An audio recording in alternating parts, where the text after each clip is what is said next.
자, 시편 112편입니다. 112편은 111편의 마지막 절과 연결되어져 있습니다. 계속해서 지금 시편 기자의 관심은 여호와를 경외하며 하나님의 말씀을 지키는 삶에 있습니다. 몇 주 전에 이 111편을 나누면 좀 오래된 것 같네. 몇 주가 아니네. 훨씬 더 된 것 같습니다. 네, 그렇죠. 2월, 3월 그 전이었던 것 같아요.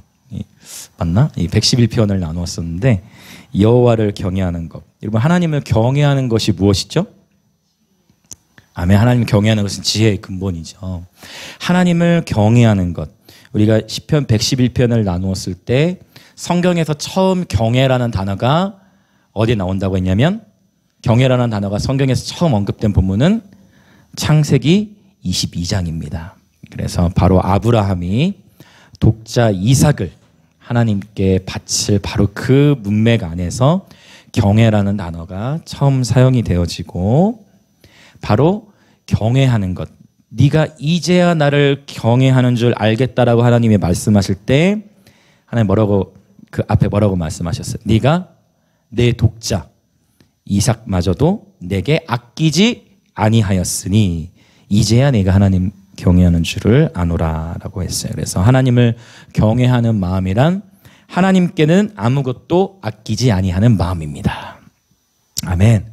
하나님께는 아무것도 아끼지 아니하는 마음, 하나님께는 아무것도 아까워하지 아니하는 마음, 이것이 곧 창세기 22장에 여호와의 천사가 나타나서 네가 이제야 여호와를 경외하는 줄 내가 알겠다 라고 말씀하셨을 때의 바로 그 문맥입니다. 하나님께는 아무것도 아까워하지 아니하는 마음. 여러분 축복합니다. 하나님께는 아무것도 아까워하지 않으시길 축복합니다. 아멘. 네, 그것이 곧 하나님을 경외하는 것이다 했어요. 결국 여러분, 예배도 무엇입니까? 예배는 하나님께 드리는 것이죠. 예배는 내가 아끼고 소중히 여기는 바로 시간, 그렇죠? 그리고 바로 지금 이렇게 우리가 모여서 하루 종일 학교와 뛸 때 다들 수고하고 모여서 이렇게 이 시간을 자원하여 드리는 이러한 예배 시간을 하나님은 너무나 기뻐하십니다. 네, 이 시간은 자원하는 마음으로 우리가 모여졌기 때문입니다. 아멘. 아브라함에게 있어서 자신이 가장 소중히 여겼던 건 뭐였어요? 딱 정확하게 아시죠? 아브라함에게 있어서 가장 아브라함의 삶에 소중히 여겼던 것은 이삭이었거든요. 그렇죠. 하나님께는 아까워하지 아니하는 그 마음을 하나님께서 테스트하십니다. 그렇죠? 하나님께 테스트하시는 거예요. 그래서 우리는 예배를 통해서 여호와 경외하는 마음을 표현하게 되는데요, 진정한 예배에는 여호와 경외하는 마음이 담겨 있게 됩니다.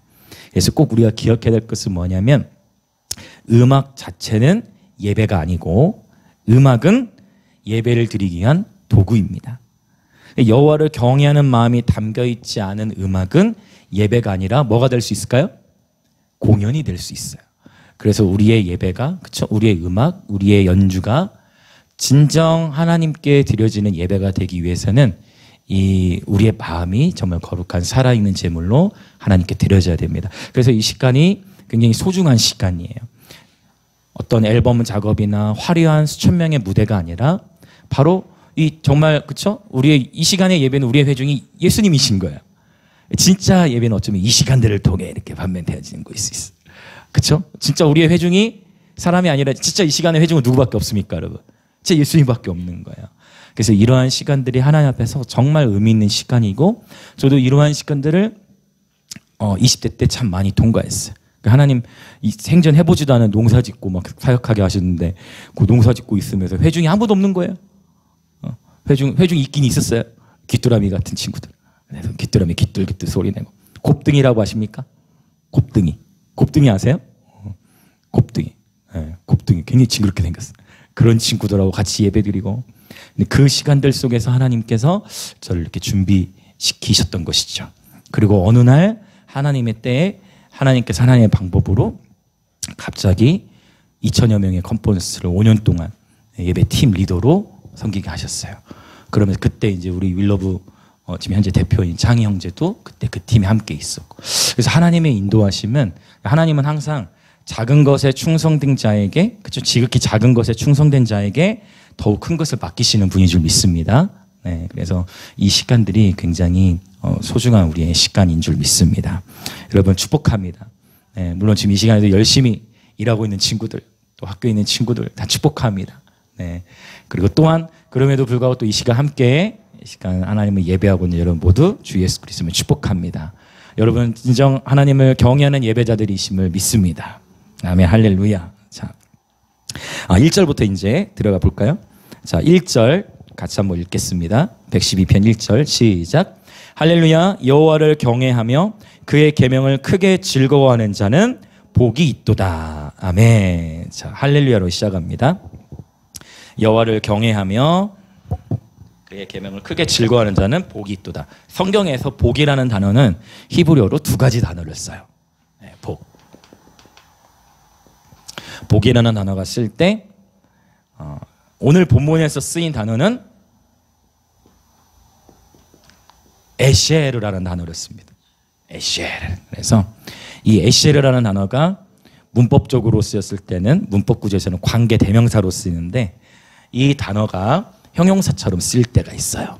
그러면 이 에쉐르 단어, 오늘 이 112편 1절에 쓰인 단어는 그의 계명을 크게 즐거워하는 자는 복이 있도다. 여기서 복이 있도다에 해당하는 단어가 이 에쉐르인데 이 에쉐르라는 단어의 뜻은 행복이에요. 단순한. 해피입니다. 그래서 여호와를 경외하며 그의 계명을 크게 즐거워하는 자는 행복할 것이다 라는 표현입니다. 자, 여러분 지금 행복하십니까? 아멘. 여러분 지금 행복하십니까? 예수 안에 거하는 자, 특별히 예배자들 여러분 축복합니다. 제가 자주 하는 표현이 있죠. 찰스 스펄전이라는 이 설교자 목사님이 자주 하셨던 표현, 행복은 경배하는 데 있습니다. 예배자가 예배를 통해서 행복을 누리지 못하면 우리가 도대체 어떻게 행복을 누릴 수 있겠습니까? 네, 할렐루야. 이런 예배 시간들을 통해 또 예수 그리스도 안에서 날마다 행복을 누리시는 저와 여러분 되었으면 좋겠습니다. 할렐루야. 네. 또 복이라는 단어가 성경에서 또 다른 단어로 쓸 때가 있어요. 뭐냐면 바라크라는 단어예요. 바라크. 이 바라크라는 단어는 자, 이건 해피죠? 행복, 기쁜 거예요. 바라크로 쓰였을 때는 블레싱. 블레싱은 뭐예요, 그러면? 축복. 똑같이 한국 말로는 복이라고 기록이 되어 있는데 성경에 복이라는 단어는 어떨 때는 에쉐르, 어떨 때는 바라크로 기록이 되어져 있어요.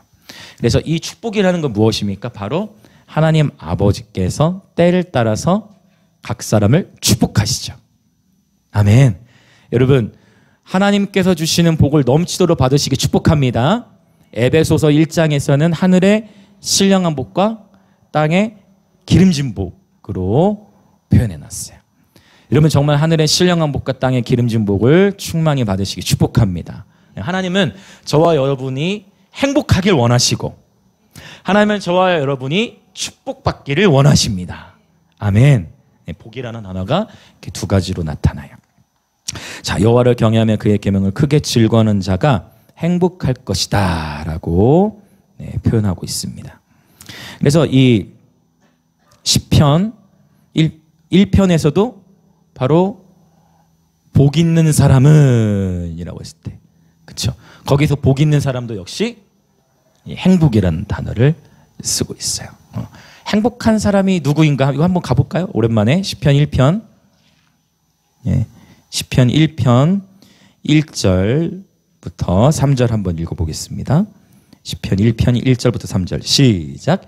복 있는 사람은 악인들의 꾀를 따르지 아니하며 죄인들의 길에 서지 아니하며 오만한 자들의 자리에 앉지 아니하고 오직 여호와의 율법을 즐거워하여 그의 율법을 주야로 묵상하는도다.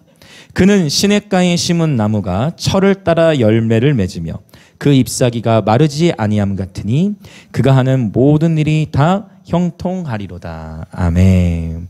이 1편 1절에서도 복 있는 사람, 바로 행복한 사람이 누구인가에 대해서 말씀하고 있는 것입니다. 그래서 행복과 축복을 구분할 수가 있어요.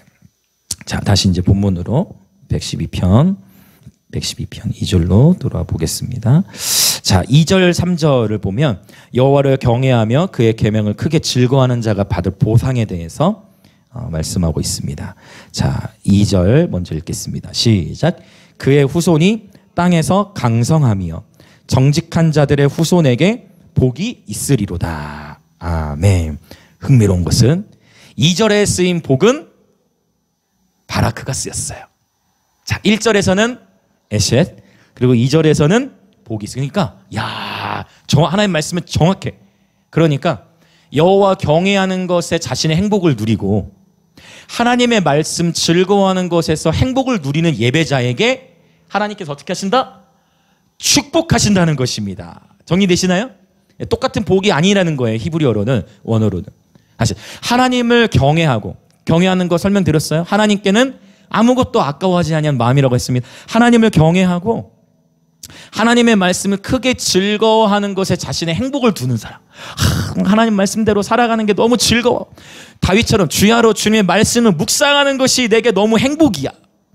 하나님 경외하는 것으로 나의 즐거움을 삼는 예배자의 삶에 하나님께서 2절 축복하신다는 거예요. 근데 어떤 축복을 주신다고 했어요? 그의 후손이 강성함이요라고 했죠. 강성함. 맞습니까? 그의 후손이 강성함이요라고 했는데 이 강성함이요라는 단어가 히브리어로 보면 깁보르라는 단어를 써요. 깁보르. 깁보르. 깁보르라는 형용사인데 이 깁보르는 명사로도 쓸 수가 있어요. 그래서 고대에는 여러분 히브리어, 그러니까 고대의 언어들은 이렇게 언어가 단순해요. 그렇죠? 현대처럼 복잡하지가 않습니다. 원래는 히브리어로 쓰였을 때 모음이 없었어요. 자모로만 기록했는데 우리가 너무 후대 사람들이 읽기가 어려우니까 모음을 나중에 붙인 거예요. 쉽게 읽으라고. 깁보르라는 단어는 명사로 쓸 때 어떤 의미를 가지느냐? 용사의 의미가 있어요. 용사. 그래서 여호와를 경외하고 하나님 말씀대로 살아가는 자들이 행복을 누리는데 그들이 여호와의 축복을 받아요. 그러면 누가 그 예배자의 삶에 누가? 후손이. 할렐루야. 후손이 뭐가 된다? 용사가 된다는 것입니다. 여러분 축복합니다. 아멘. 나와 하나님과의 관계가 올바르게 서 있을 때 우리의 자손들이 하나님의 용사로 일어서게 될 것입니다. 할렐루야. 이것은 하나님께서 분명히 말씀 속에 기록하신 언약적인 축복입니다. 그리고 이 축복을 정확하게 아브라함, 경외라는 단어가 아브라함을 향해서 성경에 가장 먼저 쓰였다고 했습니다. 아브라함이 자신이 가장 아꼈던 이삭, 자신이 가장 소중히 여겼던 그 자식을 하나님께 드렸죠. 하나님께 드렸어요. 그리고 이제 네가 네 독자 이삭도 아끼지 아니했으니까 이제 네가 나를 경외하는구나 하고 아브라함에게 실제 축복을 주셨죠. 그 아브라함의 후손 누구? 네, 그 전에 먼저 아브라함 바로 그 다음 자녀 누구였어요? 이삭이 있죠.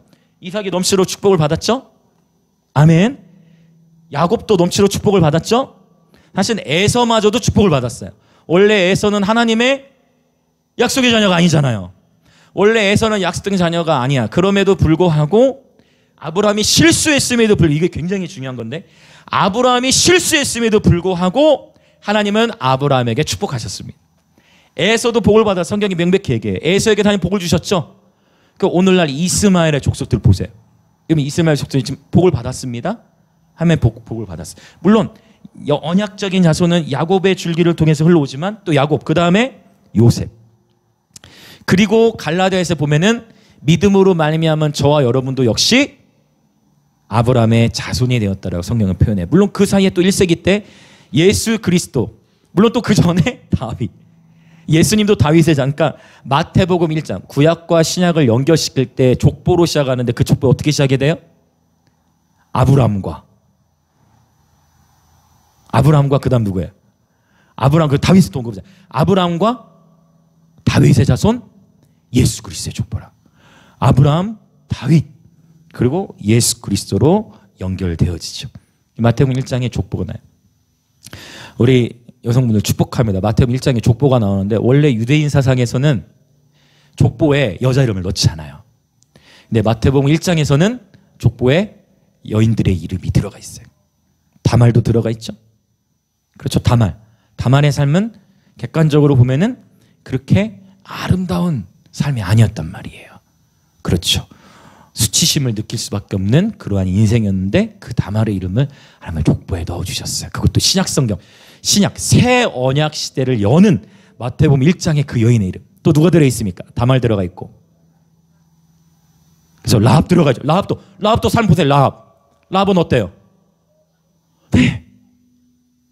신분적으로도 여러분 들어가려면은 뭐 사라 얼마나 좋아. 사라 이렇게 뭔가 사라 얼마나 좋아. 또 막 리브가 이런 이름 충분히 들어갈 수 있잖아요. 근데 그런 여인들 들어가지 않고 다말, 라합. 또 누가 들어가요? 룻도 들어가죠. 보아스네. 룻도 세상으로부터 인정도 받지 못해 가정의 환경이 어때요?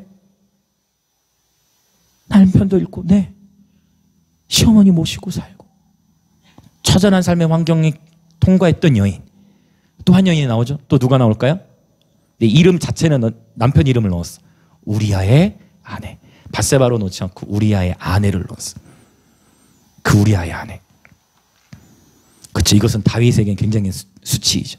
우리아는 아주 충성스러운 다윗의 신하였는데 우리아의 아내로 성경이 표현해요. 바로 밧세바죠. 이 여인들의 이름이 금 1장 새 언약시대의 족보 가운데에 들어가 있어요. 여러분, 예수 그리스도 안에서 하나님은 저와 여러분의 가문의 수치를 씻어주시는 분임을 선포합니다. 아멘. 예수 그리스도 안에서 하나님께서는 저와 여러분의 모든 상처를 제어해 주심을 믿습니다. 아멘. 예수님을 만난 여인들, 그분과 함께 동행한 여인들의 삶을 하나님께서는 기억해 주신 겁니다. 그의 후손에게 복이 있도다. 여러분, 그래서 출애굽기 20장에 보면 하나님께서 계명을 주셨을 때에 나를 사랑하고 내 계명을 지키는 자에게는 몇 대까지 은혜를 베푸신다 했죠? 1000대. 그러니까 이 1000이라는 숫자, 제가 요한계시 20장에 그 1000년 동안 다스린 이 1000이라는 숫자, 여러분 1000이라는 숫자는 그러니까 여기서도 나를 사랑하고 내 계명을 지키는 게 1000대까지 은혜를 베푼다가 진짜 1대부터 1000대까지 축복하신다는 의미가 아니라 제가 말씀드렸잖아요. 여러분, 아담으로부터 해가지고 지금까지 인류의 역사를 여러분 아무리 길게 봐도 아담으로부터 지금까지 아무리 길게 봐도 유대인대로 5700년대로 보는 거고 아무리 길게 봐도 구약 4000년 창조론적인 입장에서 신약은 이제 2000년 물론 이제 2000 뭐 지금 23년이니까 창조론적인 입장에서는 역사가 6000년 정도밖에 되지 않았어요. 그렇죠. 여러분 1000대 아직 200~300대밖에 안 지났어요. 그러면 이 얘기가 앞으로도 예수님 재림하시려면은 수천 년이 남았다는 의미일까요? 그래서 이 1000이라는 숫자, 이거를 실제 숫자가 아니라 어떻게 받는 게 좋다? 상징으로 보는. 즉 1000대까지 은혜를 베푸신다는 건 뭐다? 하나님께서 나를 사는 내 계명을 지키는 자의 후손이 뭐가 되도록 하시겠다? 용사가 되도록 하시겠다는 거예요. 이것이 하나님의 언약인 줄 믿습니다. 왜냐하면 1000대까지 은혜를 베푸겠다라는 그 말씀에 쓰이는 히브리어 단어는 우리 잘 아는 헤세드라는 단어예요. 언약적인 사랑, 포기치 않으시는 주님의 사랑, 바로 헤세드의 사랑입니다. 할렐루야. 자, 그래서 후손이 복을 받게 돼요. 이것이 명백한 이걸 신명기 사관이라고 해요. 신명기에서 보면은 신명기 특별히 28장, 그렇죠, 하나님의 계명대로 살아가는 자에게 주시는 축복들을 나열하고 있습니다. 물론 좀 사실 신명기 28장 좀 무섭긴 해요. 축복은 좀 12절 13절까지밖에 기록 안 하고 저주에 대해서는 14절부터 뭐 수십 절을 또 막 기록해 놨거든요. 네. 우리의 포커싱이 어디가 있어야 되냐면 하나님의 계명을 즐거워하고 하나님을 사랑하는 삶. 그럴 때 그의 후손이 용사가 된다. 할렐루야. 축복합니다. 바로 여러분으로부터 시작하는 것입니다. 여러분 한 사람으로부터 시작하는 것입니다. 제가 시편 84편 할 때 나눴어요. 고라자손들. 고라자손들은 가문에 엄청난 불명예가 있었단 말이에요. 고라 기억하십니까? 모세를 대적해서 당을 지었잖아요. 고라와 다단과 아비람이 당을 지어가지고 땅이 입을 벌려서 고라를 삼켰단 말이에요. 고라 자손들은 가문에 상처 아픔이 있었죠. 고라 자손 하면 저 지도자를 대적하다가 땅이 입을 벌려 삼킴을 받았던 그 가문 아니야? 근데 시편 84편에서 고라 자손이 바로 예배를 통해 가문의 수치를 극복하는 이야기인 것입니다. 할렐루야. 시편 84편이 그래서 또 의미가 있어요. 시편은 이런 배경 속에서 볼 때 더욱 우리 가운데 주신 하나님의 은혜가 더 큰 것 같습니다. 예배를 통해서 극복한 거죠. 그래서 이것은 기복주의가 아니라 하나님의 말씀의 언약의 실제인 줄 믿습니다. 우리는 이 복 자체를 구하는 것이 아니라 여호와를 사랑하고 그의 계명을 즐거워하는 삶. 할렐루야. 네, 그렇게 되어질 때 하나님께서 축복하신다라는 원리고, 아브라함이 실제 놀라운 축복을 받았잖아요. 바로 다윗도 아브라함의 자손을 연결되고 또 예수 그리스도도 연결되고 우리까지도 연결되어지고, 실제 아브라함이 그러면 내 세에만 복을 받았습니까? 아주 현세도 복을 받았죠. 아브라함이 엄청난 거부가 되었다 했잖아요. 근데 아브라함이 절대적인 하나님에 대한 신뢰가 있었어요. 그래서 아브라함이 조카 롯이죠. 롯. 조카 롯과 아브라함이 어떻게 했어요? 아브라함이 어떻게 하나님을 향한 어느 정도의 신뢰가 있었느냐? 너무 이제 소요가 많았을 때 롯하고 아브라함하고 저 땅으로 누가 가야 될까? 이 땅에 누가 있어야 될까? 할 때 아브라함이 어떻게 표현합니까? 아브라함이 먼저 정하잖아요. 어떻게 해요? 그냥 선택의 주권조차도 누구에게 줘요? 롯에게 주는 거예요. 하나님에 대한 절대 신뢰. 내가 계산해가지고 재지 않았어. 아브라함이 재지 않아요. 하나님을 향한 절대 신뢰. 할렐루야. 좌해야 될까 우해야 될까 재지 않았어. 선택을 오히려 롯에게. 롯아, 네가 정해. 네가 좌하면 나는 우할게. 네가 우하면 내가 좌할게. 롯은 이제 뭐해요? 둘러봅니다. 어떻게 하면 내가 더 풍부해질 수 있을까? 인간적인 방법으로 탐색해. 제가 저쪽으로 가겠습니다. 그래? 그럼 내가 이쪽에 있을게. 이러한 여유. 어떻게 이러한 여유가 있을 수 있을까요?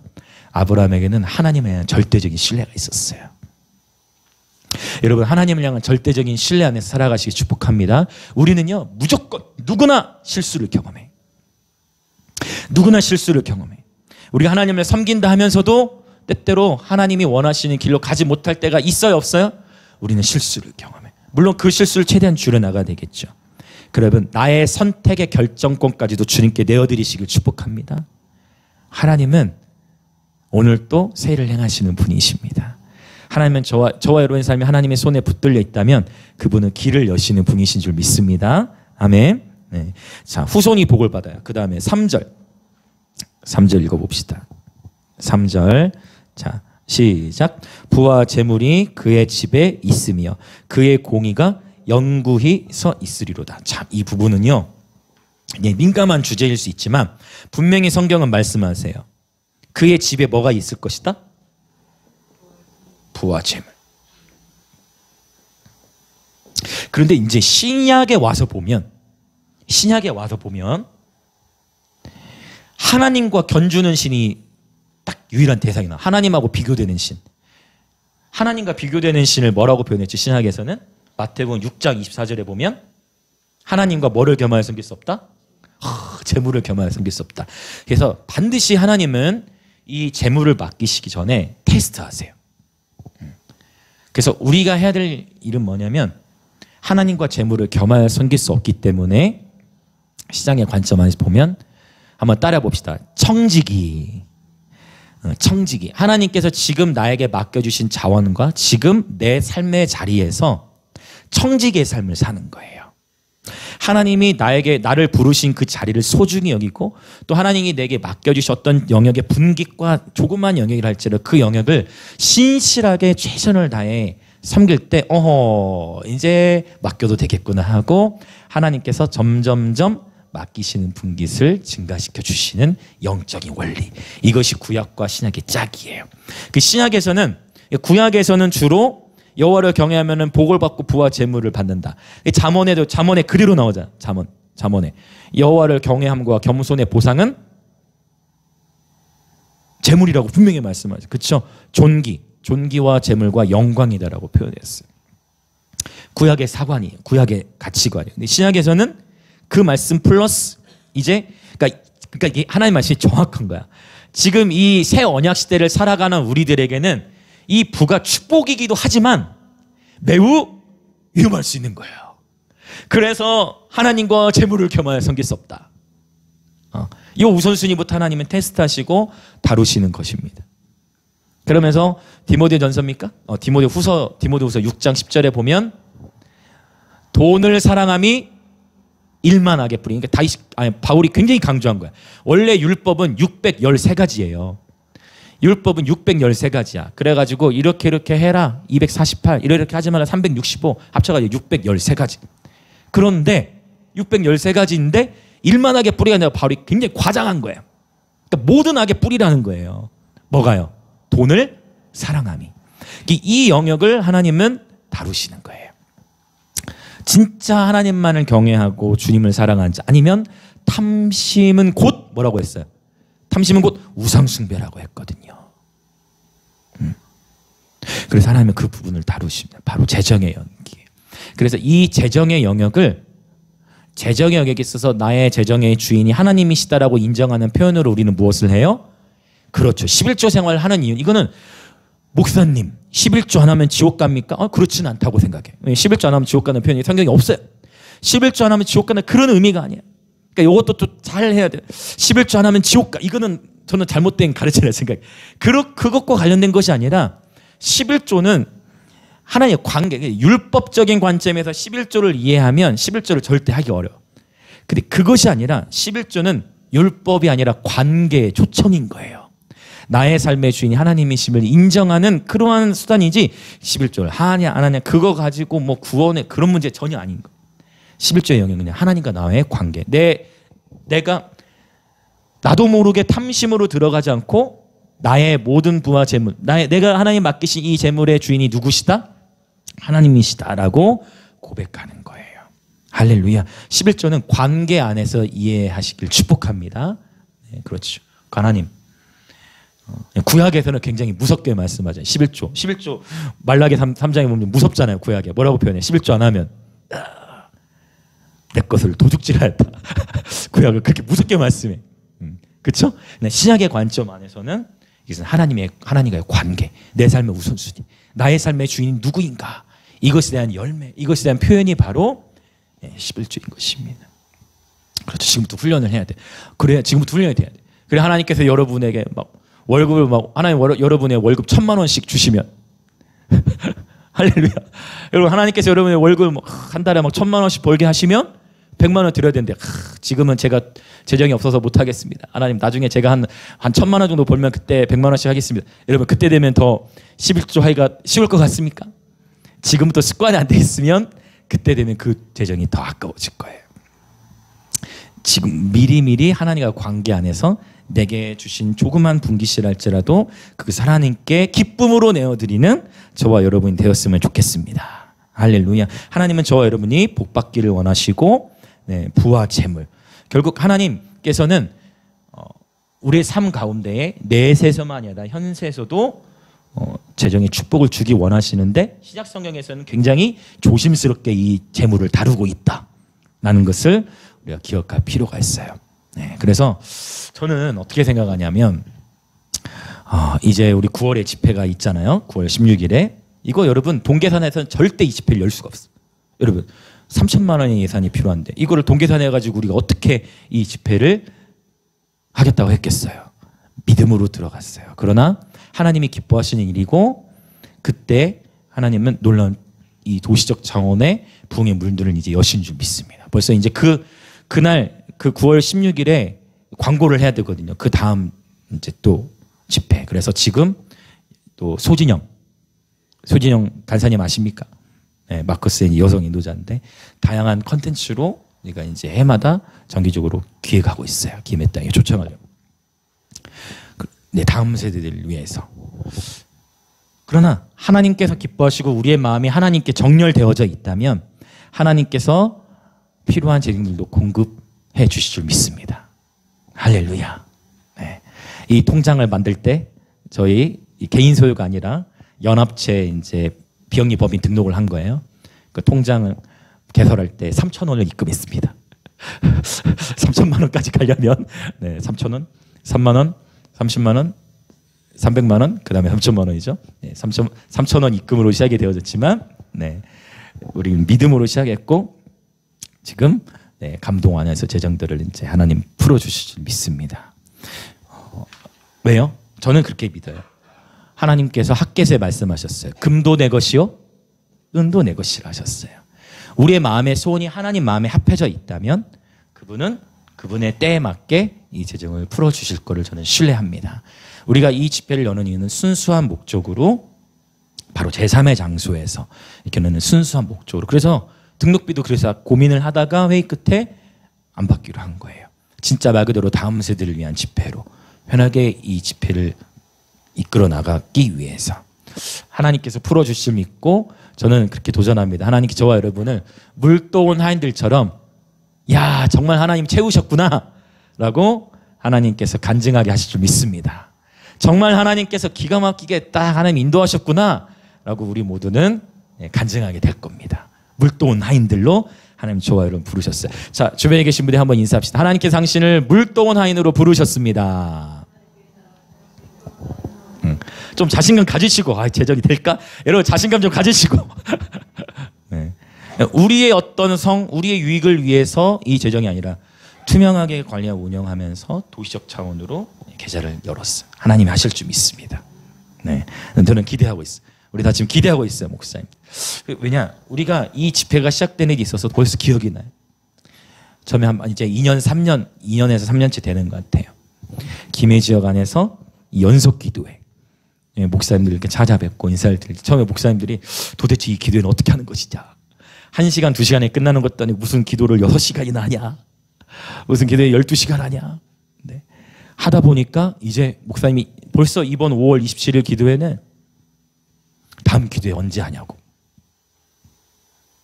왜냐하면 그때 그 하나님이 우리의 경외함을 봤거든요. 네. 기억하시죠? 네. 10월 달에 있었던 기도회 가운데. 그래서 이제는 너무 감사해요. 그때 우리가 계속해서 이 기도회 가운데에 예배와 기도로 기초를 다져가면서 하나님 다음 세대 너 어떻게 될지 모르고 다음 세대 계속 기도하는데 하나님께서 이러한 미션들을 이제 우리 가운데 이 도시간에 풀어주시는 거예요. 하나님 하시는 참 질서가 있고 순서가 있는 것 같습니다. 그래서 김해 땅에 세를 행하시는 주님을 찬양합니다. 네. 여러분 6월에 인제대학교에 있을 그 총장선거에서도 계속 기도해 주셔야 돼요. 불교 영향권에서 기독교 영향권으로 들어오도록 하나님은 세를 행하시는 줄 믿습니다. 아멘. 자, 부와 재물에 대한 이야기. 하나님은 저와 여러분이 청직의 삶을 감당할 때 공급하시고, 저는 그래서 오늘 또 이 기도를 나의 개인의 삶으로 적용하는 것이 아니라 우리가 도시적 차원으로 기도했으면 좋겠어요. 여호와를 경외하는 무리들이 많은 김해 땅, 여호와의 계명을 즐거워하는 무리들이 많은 이 김해 땅에 하나님께서 김해 땅의 다음 세대들이 용사로 일어나고, 하나님께서 이 김해 땅에 하나님 재정의 문을 여셔서 김해 땅에 정말 놀라운 축복을 받는 땅이 되도록 우리가 그렇게 이 도시를 축복하며 기도했으면 좋겠습니다. 그래서 옆에 사람을 여러분 바라보지 마시고 바로 하나님은 여러분 나 자신을 부르신 겁니다. 바로 내가 하나님 앞에 바로 서길 원하시고 나의 삶이 주님과의 친밀한 관계 안에 거하길 원하시는 겁니다. 하나님은 바로 여러분을 부르셨습니다. 옆에 사람을 부른 것이 아니라 옆에 사람도 불렀지만 하나님은 여러분, 바로 나를 부르신 줄 믿습니다. 바로 저와 여러분을 물도온 하인들로 부르신 겁니다. 자, 좀 더 나가 봅시다. 자, 4절부터 6절로 넘어가 볼게요. 이 부와 재물을 결국은 하나님이 이것도 보시는 거예요. 결국 하나님이 이 부와 재물을 나의 삶을 위하여 사용하려고 마음을 먹을 때는 하나님께서 부어주지 않으실 거예요. 그러나 어떠한 동기로 이것을 구할 때 하나님이 부어주시느냐, 그게 4절부터 6절이에요. 자, 4절부터 6절 볼까요? 시작. 정직한 자들에게는 흑암 중에 빛이 일어나나니 그는 자비롭고 긍휼이 많으며 의로운 이로다. 5절. 은혜를 베풀며 꾸어주는 자는 잘 되나니 그 일을 정의로 행하리로다. 그는 영원히 흔들리지 아니하며 의인은 영원히 기억되리로다. 아멘. 의인의 인생 중에도 흑암이 있다는 거예요. 흑암. 여러분, 아무리 우리가 나는 예수님 믿는다고 해서 그의 삶에 어떠한 어둠과 어떠한 어려움이 없느냐? 그렇지 않아요. 그러나 흑암 중에서 빛을 경험하는 것입니다. 의인에서 인생 중에도 흑암으로 표현된 고난과 혼란이 있는 거예요. 할렐루야. 그러나 빛이 일어나죠. 그리고 주님의 자비와 긍휼의 마음이 가득하게 됩니다. 그러면서 의인의 삶이 어때요? 5절. 은혜를 베풀고, 즉 다른 이에게 호의를 베푼다는 거예요. 하나님께서 의인의 삶에 부와 재물을 주시면 나를 위해서 사용하는 그 부와 재물을 가지고 어떻게 한다? 호의를 베푸고 꾸어준다는 것입니다. 이렇게 연결돼야 되는 거예요. 하나님이 의인들에게 부를 주시는 이유는 바로 베풀고 구제하기 위해서입니다. 그래서 바로 이 예배가 구제로 연결된 아주 좋은 사례가 오늘 또 시편 112편에 나오는 거예요. 사도행전 2장에서도 부흥이 있을 때 어떻게 했어요? 사람마다 서로 자신의 물건을 통용하고 나누는 거예요. 그래서 예루살렘 가운데 가난한 자가 없도록 구제로 연결되어졌습니다. 할렐루야. 네. 우리의 예배가 바로 선교와 구제로 연결되어지는 것은 매우 중요합니다. 자, 9절에서도 또 같은 맥락의 이야기를 해요. 9절도 먼저 읽을게요. 7절, 8절을 마지막에 보고. 자, 9절 먼저 읽을까요? 시작. 그가 재물을 흩어 빈궁한 자들에게 주었으니 그의 의가 영구히 있고 그의 뿔이 영광 중에 들리리로다. 아멘. 또 언급하는 거예요. 그렇죠. 결국 이 부와 재물을 하나님께서 풀어주시는, 지금 바로 하나님 저와 여러분 테스트하는 시기다. 이 부와 재물을 나를 위해서만 그냥 세상의 방법과 똑같이 그냥 뭐 좀 내 삶에 그냥 좀 더 좋은 그런 차원으로가 아니라 정말 하나님의 나라를 위해 정말 섬기고자 하는 마음을 질 때 하나님은 이 부와 재물을 풀어주시는데 그 재물을 흩어 빈궁한 자에게 주었으니. 할렐루야. 여러분, 그래서 저와 여러분이 하나님의 넘치는 축복, 부와 재물도 받기를 원하지만 그 전에 먼저 우리의 마음을 준비합시다. 하나님께서 내게 축복하실 때 나만 배불리는 것이 아니라 하나님 정말 가난한 자들을 돌아보겠습니다. 하나님 정말 연약하고 헐벗은 자들을 돌보겠습니다라는 그러한 정직하고도 진실된 마음으로 부와 재물의 축복을 하나님의 때에 받는 저 여러분 되었으면 좋겠습니다. 할렐루야. 네. 자, 이제 10절 볼까요? 시작. 악인은 이를 보고 한탄하여 이를 갈면서 소멸되리니 악인들의 욕망은 사라지리로다. 그러니까 의인의 삶과 악인의 삶이 지금 대조되고 있는 거예요. 여러분, 세상 사람들 대부분의 예수님을 믿지 아니하는 세상의 대부분의 사람들에게 있어서의 가장 큰 우상은 무엇일까요? 가장 큰 우상이 뭐겠어요? 돈이에요. 돈. 그렇죠. 그래서 요한일서에서는 크게 세 가지를 얘기하죠. 육신의 정욕, 또 뭐가 있죠? 안목의 정욕. 그 다음에 하나 더 있죠. 이생의 자랑. 자, 창세기부터 이어왔던 시험이에요. 뱀이 나타나가지고 하와를 꼬시죠. 나타나가지고 낼름낼름 해가지고 뱀이 나타나가지고 하와를 꼬실 때 어떻게 해? 선악과 딱 그 보여주면서 뭐도 하고 보암직도 하고 안목이잖아요. 안목. 보암직도 하고 그 다음에 먹음직도 하고 먹음직. 그 다음에 하나 더 나오죠. 지혜롭게 할 만큼 탐스럽게. 이생의 자랑과 연결되지. 이생의 자랑과 연결된 거예요. 기가 막히죠. 창세기 3장에서부터 이 시험은 시작된 거예요. 보암직도 하고 먹음직도 하고 지혜롭게 할 만큼 탐스러워. 나실인들은 민수기 6장에 보면 이거를 붙게 됐어요. 나실인들에게도 시험이 그렇죠.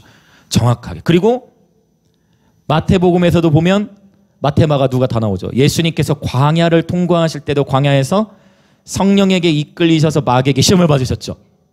분명히 마귀에게 시험을 받으셨는데 누구에게 이끌리셨어요?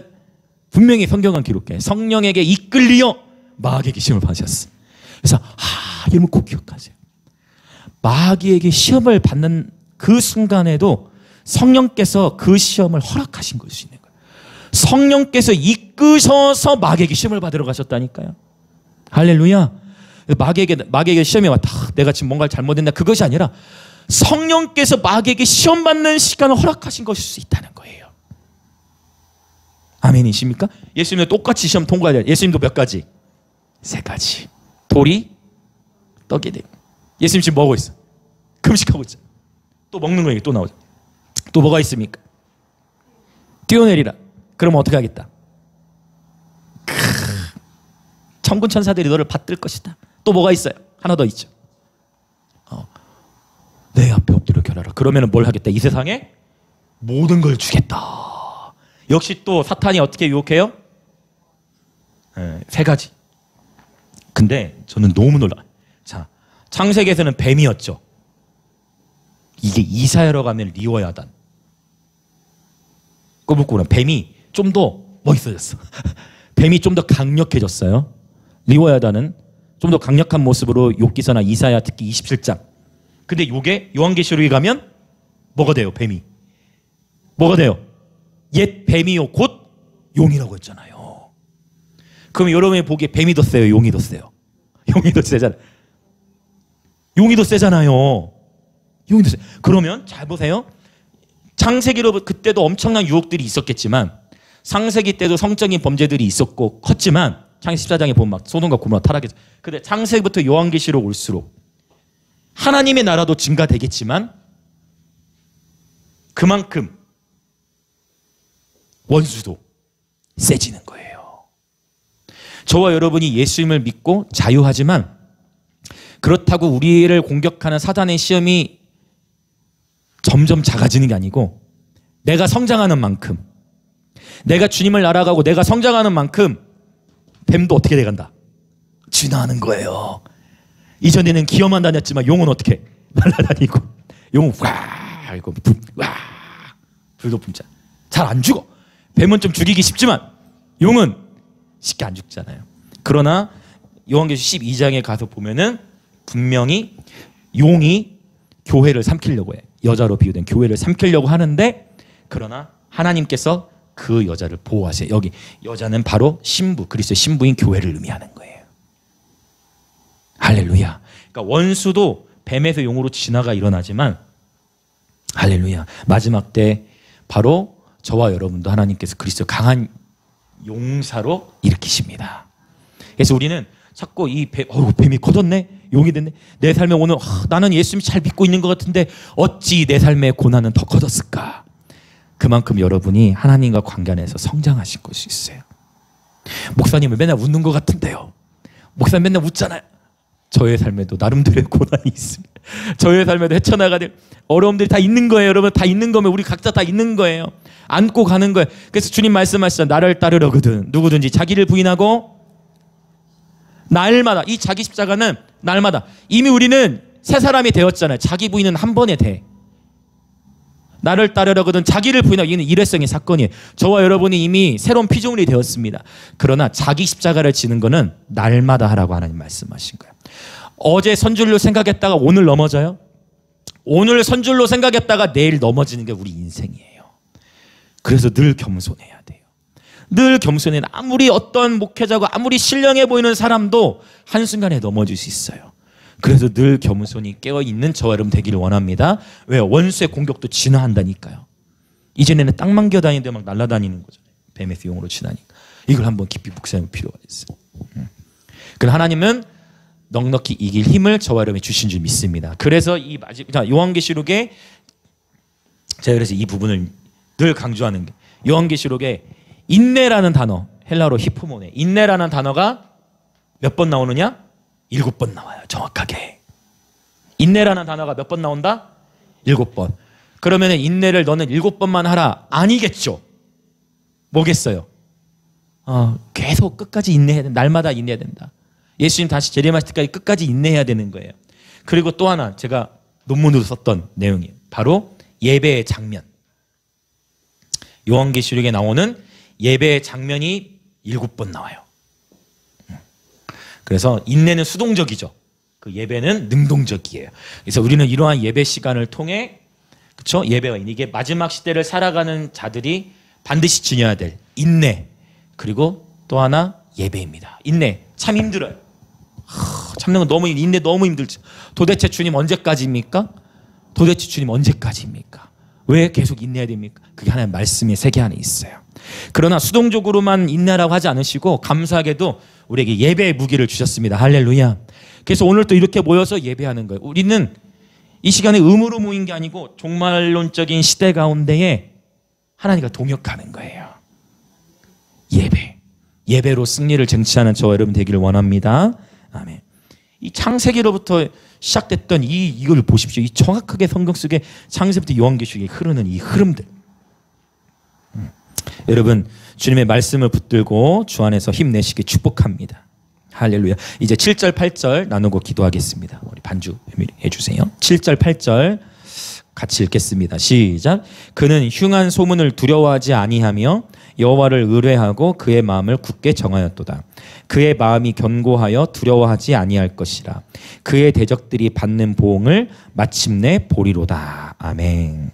흉한 소문, 악한 소문, 부정적인 소문이 저와 여러분의 삶에 들려오면 인간은 두려워하게 돼 있어요. 관계를 잃을 것에 대한 두려움, 재정을 잃을 것에 대한 두려움, 또 하나 이 시대에 굉장히 중요한 이슈죠.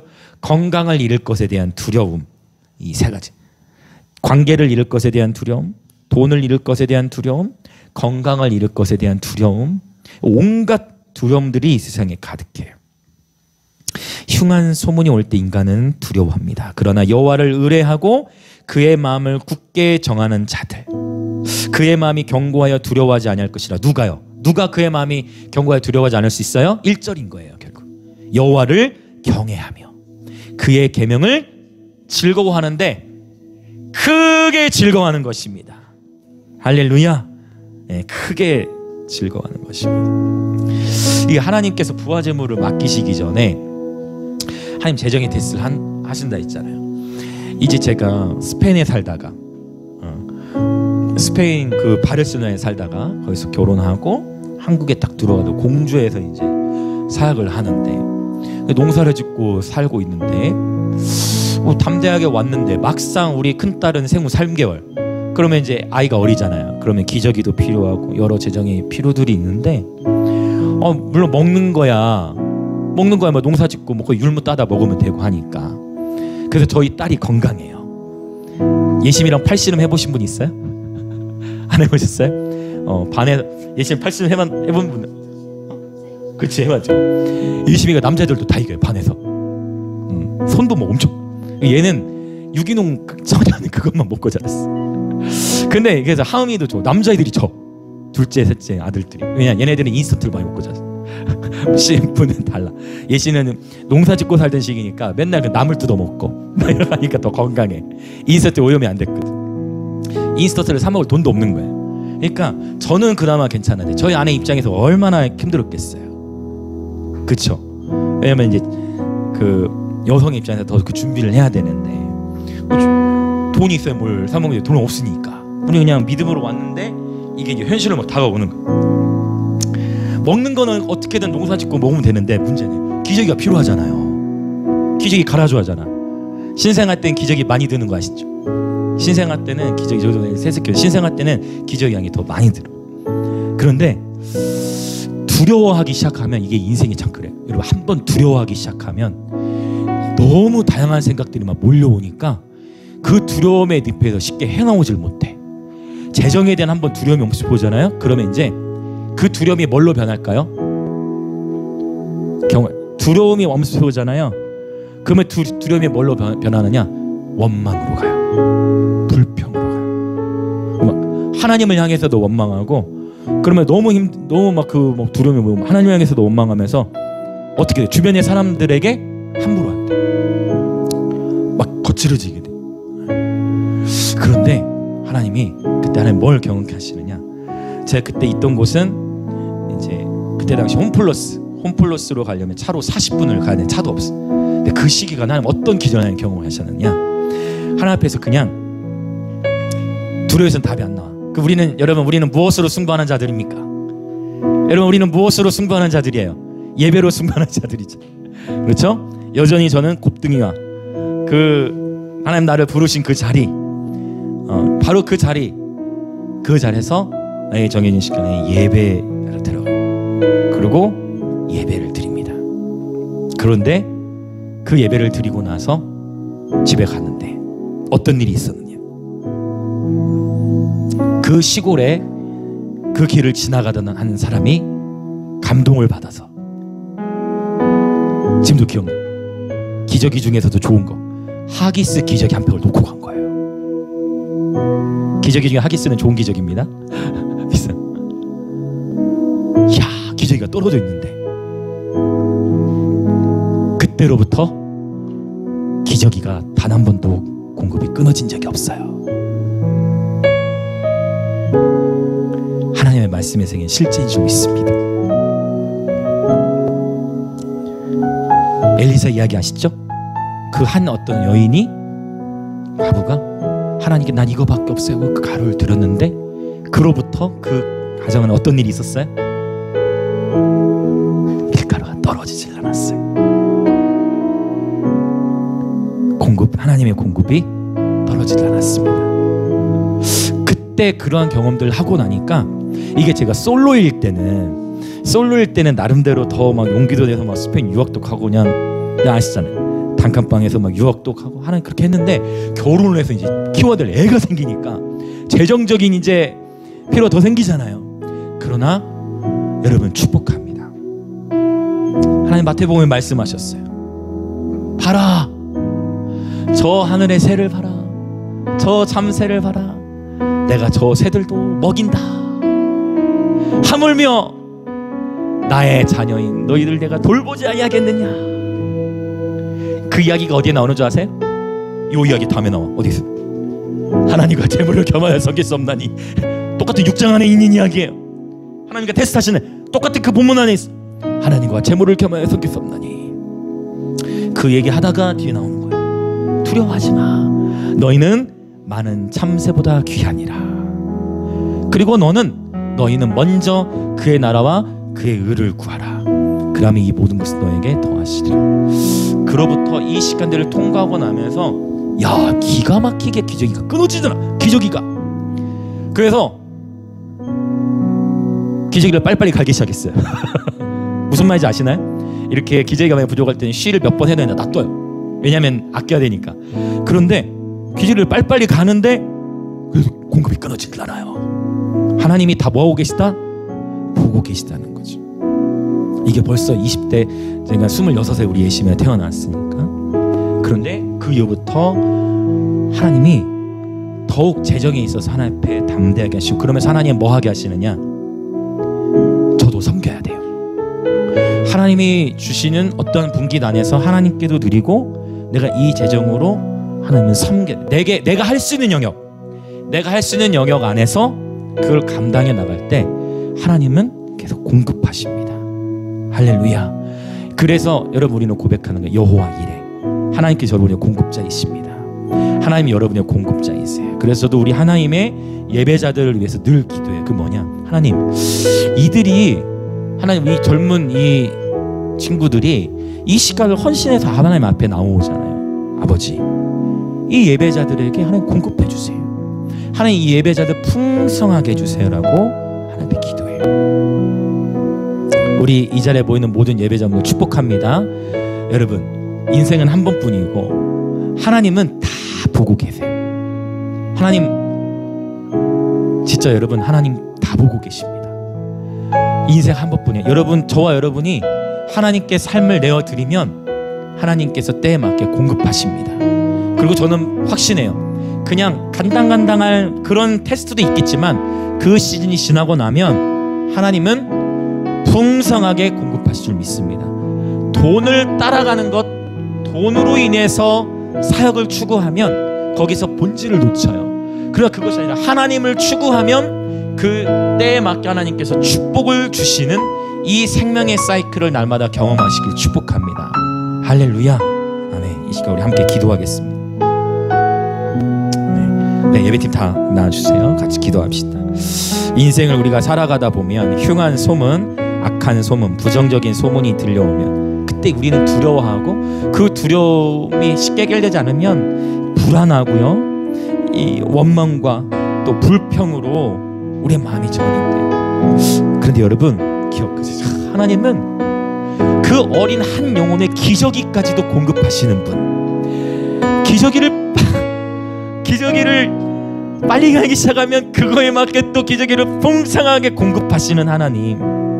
하나님은 여러분의 삶을 너무나 잘 알고 계세요.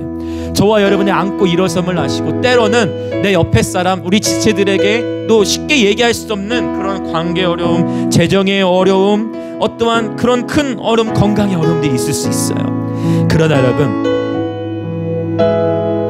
오늘 이 시간 이 시편 112편의 저자처럼 흉한 소문이 들리더라도 두려워하지 마시길 예수님의 이름으로 축복합니다. 오직 여호와를 경외하며 주의 계명을 크게 즐거워하는 저와 여러분이 되기를 원합니다. 여러분, 인생은 한 번뿐이에요. 이 한 번뿐 우리의 인생을 먼저 주의 나라와 주의 의를 구할 때에 주님께서 구하지 아니한 그 모든 것을 통하시는 역사를 경험하시기를 축복합니다. 하나님은 저와 여러분을 부르십니다. 지금 하나님은 저와 여러분을 부르고 계세요. 여러분, 우리 하나님 예배팀도 마찬가지예요. 하나님께서 하나님 우리 예배팀을 여기까지 인도하셨어요. 하나님 예배팀을 하나님은 그냥 똑같이 유명을 추구하는 예배팀으로 가길 원치 않으세요. 그냥 이 세상에 지금도 있는 수많은 많은 예배팀 중에 하나로 가는 것이 우리의 비전이 아닙니다. 그냥 똑같이 세상에 있는 어떤 화려함 속에서 태어나는 그러한 예배팀 자체가 우리의 목적이 아닌 것입니다. 하나님의 예배팀의 목적은 예배 부흥인 것이에요. 그리고 우리는 더 순수하고 더 거룩한 예배자의 군대를 일어나길 원하는 것입니다. 그래서 더딜 수 있어요. 네, 그래서 더딜 수 있습니다. 속도가 빨리 나지 않을 수 있어요. 근데 돌이켜보면 우리가 생각했던 것보다는 빠르게 우리의 예배, 이 하나님 예배팀에 여기까지 인도하셨어요. 이 모든 것이 주님의 인도하심입니다. 여러분, 저는 보고 있어요. 여러분, 이 비싼 장비들, 여러분, 우리 기적을 보고 있는 이 어떻게 이 작은 공간 안에서 대형교회, 어쩌면 일반 대형교회 수준을 넘어서는 차원의 음향을 갖추는데, 여러분 돌이켜보면 여러분 우리 빚 없어요. 빚이 없어요. 빚이 없어요. 빚이. 하나님의 은혜, 빚이 없어요. 이거 하나님의 은혜, 하나님이 하신 거잖아요. 어떻게 이 장비들을 이렇게 다 할 수 있을까? 하나님의 은혜, 하나님이 하신 거예요. 근데 하나님 계속 보시는 거야. 아직 쉽게 우리, 그래서 이제 올해 확장을 위해 기도하는데 벌써 여러분 영적 전쟁이 있는 거예요. 이 확장을 준비하는 데 있어서도 하나님은 우리의 마음의 동기를 보시는 거예요. 그리고 그루터기들이 필요해. 그루터기들. 누군가의 헌신을 받고 하나님이 일하시는, 누군가는. 그래서 비록 하나님이 다 보고 계시는, 그래 하나님 예배, 그래 너희가 사람을 따라 예배하는지 정말 나의 영광을 예배하는지 하나님 지금 보시는 시간인 거예요. 그리고 우리가 하나님 앞에 올바르게 설 때 하나님의 때에 하나님 일들을 풀어주실 겁니다. 여러분, 하나님을 온전히 신뢰하는 예배자, 중보자의 삶이 되어지길 원합니다. 이 시간 기도합시다. 하나님, 내 삶의 어떠한 상황 속에서도 오직 여호와를 경외함으로 주님의 말씀을 크게 즐거워하는 예배자 되게 하여 주옵소서. 정말 이 우리가 앨범 작업을 할 때에도 우리가 절대 풍족해서도 아니에요. 참 신기해. 그 앨범 작업을 해야 할 때 기가 막히게 그때 딱 채워지고, 그리고 또 다시 창고가 없어져. 딱 채워지고 또 없어져. 하나님이 지금 이거 우리 테스트하는 시간이시구나. 그리고 이 시간들을 우리가 잘 순수하게 예배하며 나아갈 때 하나님께서 이제 이 도시와 나라와 또 선교지까지도 섬길 수 있는 그런 은총을 우리 하나님 예배팀에게 부어주실 것입니다. 지금 하나님은 우리를 믿음을 재는 시간, 청지기의 사명을 감당하는지 보는 시간이신 겁니다. 자, 이 시간 여러분 준비되셨습니까? 믿음의 결단으로 기도합시다. 주님, 우리 한 번뿐인 인생을 주님의 영광을 위하여 드리기 원합니다. 어떠한 상황에서도 두려워하지 아니하고 하나님을 신뢰하는 예배자들의 군대로 일어나게 하여 주시옵소서. 그렇게 주여 외치며 동성으로 기도합시다. 주여. 오 하나님 아버지, 그렇습니다. 하나님께서는 우리의 안고 일어섬을 아시고 하나님은 우리 모든 예배자들, 중보자들의 필요를 아십니다. 오 하나님, 정말 우리가 하나님 인생을 살아가는 데 있어서 때로는 관계적인 어려움, 때로는 재정적인 어려움, 또는 여러 건강에 대한 어려움들을 겪을 수가 있습니다. 그러나 우리 인생의 모든 계절들 중에 낙심하기를 거부합니다. 좌절하기를 거부합니다. 우리의 마음이 오염되는 것을 거부합니다. 더 순수해지게 하시고 더 낮아지게 하시고, 심지어 그 한 어린 아이의 그 기저귀까지도 그 산골 마트를 가려면 차로 40분을 가야 되는 그 산골 완전히 시골 한복판에 하나님 있었던 그 3살 아이의 기저귀까지 하나님 공급하시고 채워주신 하나님, 그 3살의 한 아이의 기저귀까지도 때를 따라 공급하셨던 하나님, 그것도 하기스라는 좋은 기저귀로 공급하셔서 주님의 선하심을 나타내신 하나님, 이 시간 이 자리에서 예배하고 기도하는 모든 예배자들, 중보자들의 삶을 하나님 받아주옵소서. 무엇을 두려워하느뇨? 일어나 먼저 주의 나라와 주의 의를 구할지어다. 때로는 하나님, 우리의 삶이 정말 외나무 다리를 걷는 것과 같고 정말 살얼음판을 걷는 것 같고 내일 일을 알 수 없는 우리의 인생, 오늘의 하루도 주와 함께 동행하며 예배 안에서 행복을 누리게 하시고 여호와를 크게 즐거워하고 여호와의 계명을 크게 즐거워하는 것이 우리의 인생의 참된 행복이 됨을 깨달아 우리의 인생을 위해 예비하신 하늘의 모든 신령한 복, 땅의 기름진 복을 받는 예배자들 되게 하여 주시옵소서. 오 하나님 아버지, 때를 따라 공급하시고 때를 따라 열매 맺게 하셔서 하나님 감당할 수 있을 때에 여시고 주님 충만하게 주의 축복을 부어주시사 주께서 우리를 충만하게 축복하실 때에 그 축복을 나를 위하여서만 사용하는 것이 아니라 그 주님이 내게 주신 축복으로 우리의 이웃과 우리의 지체와 주님 가난하고 헐벗은 자들과 대한민국과 열방을 섬기는 예배자들 되게 하여 주시옵소서. 주님, 이전에 모이는 예배자들, 중보자를 축복하시고 먼저 주의 나라와 주의를 구하는 모든 예배자들의 삶에 주님 풍성한 공급을 허락하여 주옵소서. 영원토록 주님을 신뢰하게 하여 주옵소서. 영원토록 주님을 신뢰하게 하여 주옵소서. 그리고 우리들의 자손들이 여호와 앞에 용사로 살아가게 하여 주옵소서. 우리 마지막 한 번 더 동서로 기도하고 이제 자유롭게 기도함을 예배를 마치기 원해요. 오늘 이 말씀을 이 도시를 향해 적용하며 우리가 기도하기 원합니다. 놀라운 하나님이, 우리 다 목사님들이 놀래요. 어떻게 김해 땅에서 이러한 연합이 일어날 수 있을까? 만남의 축복들이 막 계속 열립니다. 하나님이 하시는 거예요. 하나님이 하시는 겁니다.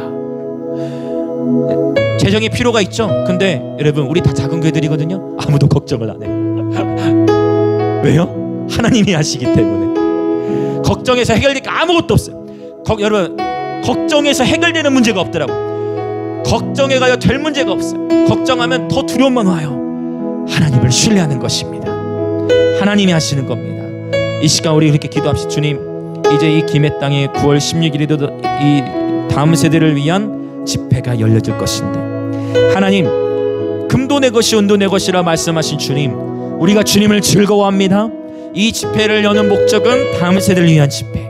그래서 어떤 특정한 교회가 아니라 제3의 장소로 가는 것도 더 순수한 집회가 되기 위하여 이 집회를 열듯, 주님, 이 9월 16일에 있는 이 윌로브청 집회를 통하여 잃어버린 다음 세대 영혼들이 주께로 돌아오게 되어질지어다. 그리고 일회성이 아니라 계속해서 무브먼트로 일어나게 되어질지어다. 주님, 이 6월 달까지, 이 집회를 위하여 6월 말까지 2천만 원의 재정이 필요한데 주님 공급하여 주실 여호와 이레 하나님을 찬양합니다. 기대함으로 이 땅을 주님께 올려드립니다. 우리는 여호와의 말씀을 즐거워하고 있겠습니다. 우리는 여호와를 경외하며 있겠습니다. 주님 일하시옵소서. 그렇게 주여 외치며 이 도시에서 열려질 집회를 축복하며 기도하시겠습니다. 주여, 주가 일하심을 믿습니다.